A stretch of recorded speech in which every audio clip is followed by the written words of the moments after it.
Año 2019. Jair Bolsonaro se convierte en presidente de Brasil, un tipo religioso, de origen militar y que dice ser enemigo del comunismo. El mismo año en El Salvador, Nayib Bukele también ganaba las elecciones, un tipo nacionalista y que no le temblaría la mano a la hora de combatir a la delincuencia. 4 años después, Javier Milei, un tipo al que odiar el comunismo se le queda bastante corto. ¡Sí, zurdos hijos de puta, tiemblen! ¡La libertad avanza! También se hace con la presidencia de Argentina. Esa extrema derecha de la que tanto hablan los medios de comunicación ha llegado a Latinoamérica y se quedará un buen rato aquí. Pero exactamente, ¿qué defiende esta gente? ¿Por qué este movimiento es tan popular? ¿Y quién está detrás de todo esto? Eso es lo que veremos en este video.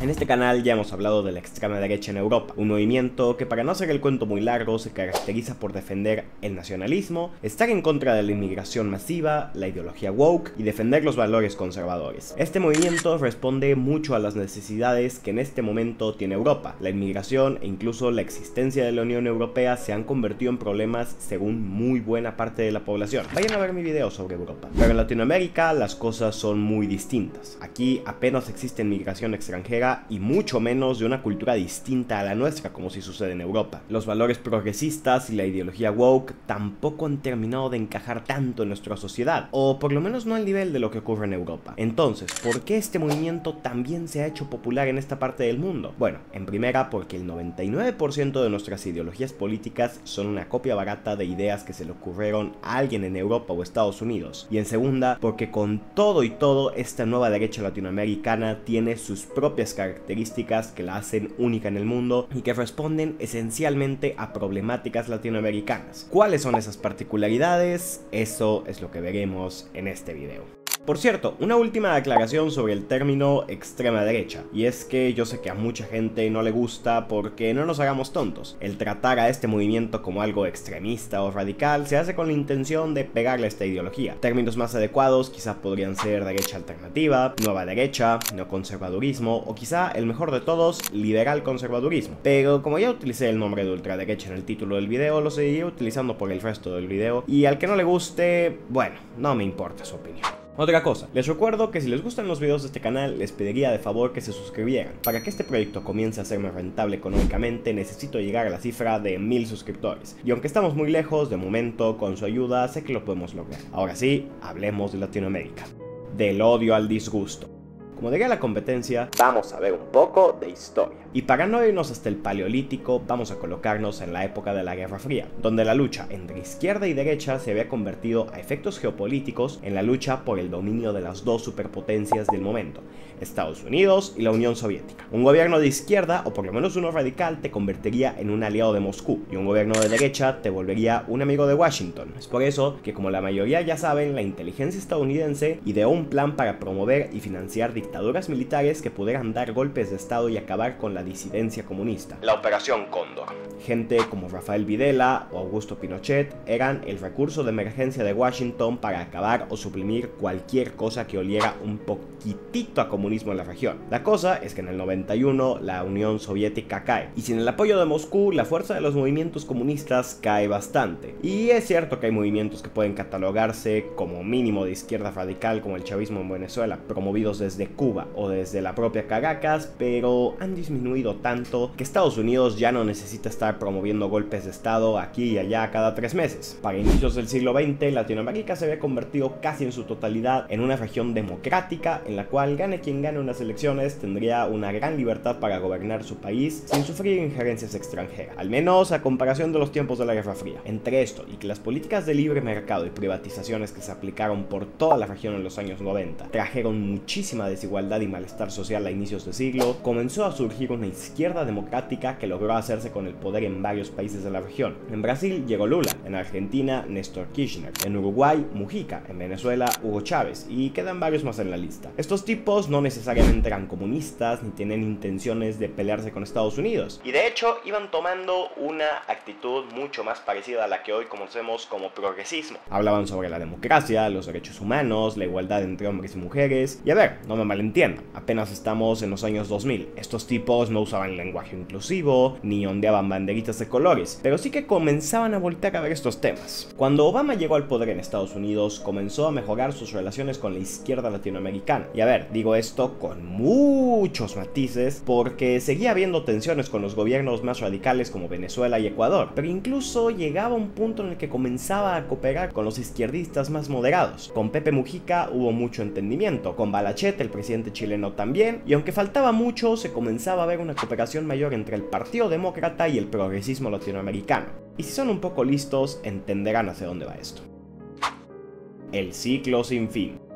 Como dije, el neoliberalismo de los 90s provocó que esta ola de progresismo llegara a Latinoamérica, se hiciera con el poder, y fue esta misma ola lo que causó que la derecha retomara el control de varios países en Latinoamérica. Esa derecha al inicio era más parecida a lo que podemos entender como derecha tradicional. Gente como Mauricio Macri, Álvaro Uribe defendían algo parecido al neoliberalismo de los 90, pero cuando en Estados Unidos Donald Trump gana la presidencia, se convierte en el referente global de todo un nuevo movimiento, una derecha que, como ya dijimos, se opone a las políticas más progresistas de la modernidad y tiene un gran componente nacionalista, y es aquí donde podemos ubicar al primer político de extrema derecha que logró hacerse con el poder en Latinoamérica, al brasileño Jair Bolsonaro. Como ya he explicado en este canal, vayan a ver este video, el caso de corrupción de Odebrecht fue uno de los detonantes más importantes que pusieron a Jair Bolsonaro en la presidencia de Brasil. Todo este tema provocó una enorme ola anticomunista y antipartido de los trabajadores, y Jair Bolsonaro, un militar fundamentalmente cristiano y conservador y sobre todo anticomunista hasta los huesos, era justamente lo que cierto sector de personas en Brasil estaba buscando. Bolsonaro era básicamente un tipo conservador al más puro estilo norteamericano. Defendía la idea de un capitalismo de libre mercado, se oponía al movimiento LGBT, al feminismo, al cambio climático y a lo que según él era el comunismo, o sea, Lula da Silva y sus amigos. Con todo esto, la comparación con su homólogo yanqui era más que evidente. Desde el inicio, muchos medios catalogaron a Bolsonaro como el Trump, no era para menos, defendían ideas bastante parecidas y desde el inicio su relación fue muy buena. Bolsonaro se había convertido en la voz de Estados Unidos y más concretamente de Donald Trump en América Latina, un tipo al que no le daba miedo soltar comentarios como que prefería que su hijo muriera antes de que se volviera gay, o que los militares de los años 60 cometieron el error de no haber matado a más comunistas. Y a ver, de primeras estas declaraciones pueden parecer chocantes a mucha gente, pero en una América Latina en la que la izquierda se encontraba en crisis por la situación de Cuba y Venezuela, aparte de los fracasos económicos en países como Argentina, el anticomunismo estaba a flor de piel, y las ideas de Bolsonaro comenzaron a ser un caldo de cultivo para varias cosas que pasarían más adelante. Apenas unos meses después de la victoria de Bolsonaro en Brasil, un joven político llegaba a la presidencia de El Salvador, Nayib Bukele, un tipo que tenía como cruzada principal acabar con la violencia en El Salvador. Y es que, contexto, como ya dije, en los años 80 Latinoamérica era el campo de batalla por excelencia de la Guerra Fría, y esto en El Salvador provocó una guerra civil. Muchísima gente huyó del país hacia los Estados Unidos y ahí comenzaron a formar pandillas que se enfrentaban con otras pandillas de mexicanos. Cuando en los 90s Estados Unidos comienza a deportar masivamente migrantes salvadoreños, estos pandilleros comienzan a ejercer sus dinámicas criminales adentro del propio Salvador, convirtiendo a este pequeño país en uno de los más peligrosos de todo el planeta. Ninguno de los dos partidos hegemónicos en El Salvador había podido acabar con este problema y Bukele se presentó como una opción diferente a la política tradicional, aunque no necesariamente como un político de extrema derecha. Y pongan atención porque el caso de Bukele es bastante particular, y es que si en 2019 yo hubiera dicho que Bukele y Bolsonaro pertenecían a una misma corriente política, me hubieran tachado de loco, porque Bukele no es ni especialmente conservador en políticas sociales, ni es especialmente liberal en términos económicos. De hecho, hasta se puede decir que tiene ciertas ideas socialistas y prácticamente su único aspecto que lo vincula con la extrema derecha es el tema de la mano dura con la delincuencia. Y a ver, es cierto que últimamente la izquierda tiene una visión del crimen más relacionada relacionada con la reinserción social. Pero pregúntenle a Joseph Stalin cómo se debía de tratar a los delincuentes. En fin, digo que este caso es especial porque creo que es la propia extrema derecha la que ha elegido a Bukele como uno de los suyos, y pues el salvadoreño tonto no es. Si ve que la grandísima mayoría de su apoyo internacional proviene de sectores derechistas, pues hombre, no te les vas a poner en contra. Y es que de nuevo, gracias a gente como AMLO o Alberto Fernández que apuestan por la atención de las causas de la delincuencia, la derecha ha buscado en Nayib Bukele un ejemplo de cómo un verdadero político debe de tratar a los criminales. Y la verdad es que ha sido una alianza productiva para ambos lados. Pero después tenemos otro caso curioso y es el de Javier Milei, un tipo que, como bien sabemos, llegó al poder gracias a las constantes crisis económicas que ha tenido Argentina desde hace décadas, causadas básicamente por su enorme deuda y déficit fiscal provocadas por un gasto excesivo y poca producción industrial. A pesar de todo esto, o mejor dicho, gracias a esto, Argentina es uno de los países con más cultura económica de todo el planeta, y eso permitió que un economista de formación, pero que tenía unas ideas diferentes, por decirlo de alguna manera, cogiera tanta popularidad en medios de comunicación y redes sociales. Milei es, en sus propias palabras, un liberal libertario, o sea, un tipo que cree que el Estado no debe de meterse en asuntos económicos, que no debe planear a futuro ni regular a las grandes empresas y ni siquiera dar ayudas sociales.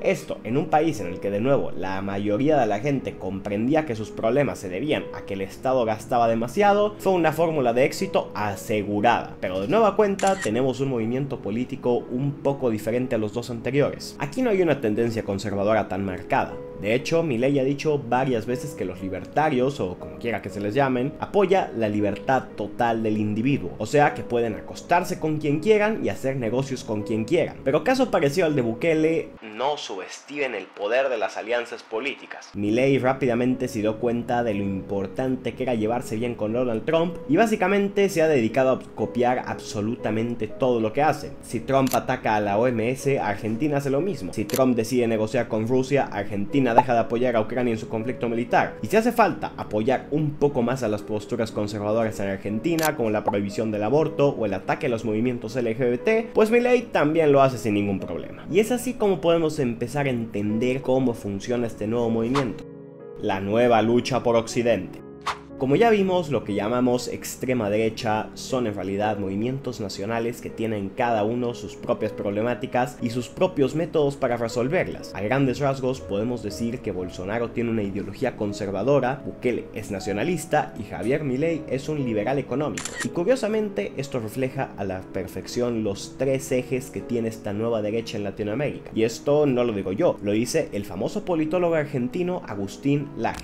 Porque sí, para ver este video tuve que tragarme varias horas de entrevistas con este personaje. La cosa es que aunque cada uno cumple, aunque sea una de las características, siguen siendo diferentes en otros temas, pero por alguna razón últimamente hemos visto cómo se han juntado y han comenzado a consolidarse como un solo movimiento. Ya repasamos cómo el Partido Demócrata estadounidense comenzó a tener buenas relaciones con los políticos de izquierda más moderados de Latinoamérica, y esto no ha hecho más que aumentar. Y a ver, ningún yanqui se llevará bien con Cuba o con Nicolás Maduro, pero con gente más liberal como Boric, Lula o Claudia Sheinbaum, los azules han encontrado un aliado valioso, en especial a la hora de enfrentar a esta nueva derecha que en contraposición no ha hecho más que representar los intereses de Donald Trump y del Partido Republicano en la región. Desde foros como el CEPAC o instituciones económicas como el Atlas Foundation se ha comenzado a formar este movimiento de escala internacional. Y a ver, siguiendo la temática de este canal, donde paso la mitad del tiempo criticando las acciones de los Estados Unidos, sería muy fácil decir que Trump y sus amigos yanquis son los que crean estas ideas y los políticos latinoamericanos simplemente se limitan a seguirlas al pie de la letra. Pero la realidad es que a día de hoy, gente como Milei o Bukele han sido tan transgresores e incluso novedosos con algunas de sus políticas que los estadounidenses terminan siendo los que las anotan para implementarlas en un futuro dentro de su país. Al final de cuentas, estas ideas nacieron en Estados Unidos, pero llevan tanto tiempo existiendo que políticos latinoamericanos han tenido tiempo de interiorizarlas, incluso renovarlas, sin necesidad de la intervención estadounidense. Pero recordemos que todo es geopolítica, y al final de cuentas siguen siendo un instrumento del Partido Republicano para favorecer sus intereses. Estados Unidos se encuentra en un momento convulso y las diferencias entre demócratas y republicanos han pasado de ser pequeños detalles a confrontaciones que muchas veces no tienen una solución amistosa. Estados Unidos se encuentra dividido y en todo el mundo, o por lo menos en el mundo occidental, estamos viendo una lucha interna para ver de qué lado se encuentra alineado cada uno. Si con la antigua antigua izquierda progresista o con la nueva derecha conservadora. Pero como ya dije, esto no solamente ocurre en Latinoamérica. Europa es el otro gran campo de batalla de toda esta nueva guerra cultural. Si te interesa saber cómo la extrema derecha europea ha conseguido hacerse con el poder en varios de estos países y cómo afectará al futuro de la Unión Europea, puedes ir a mirar el video que te está apareciendo en pantalla.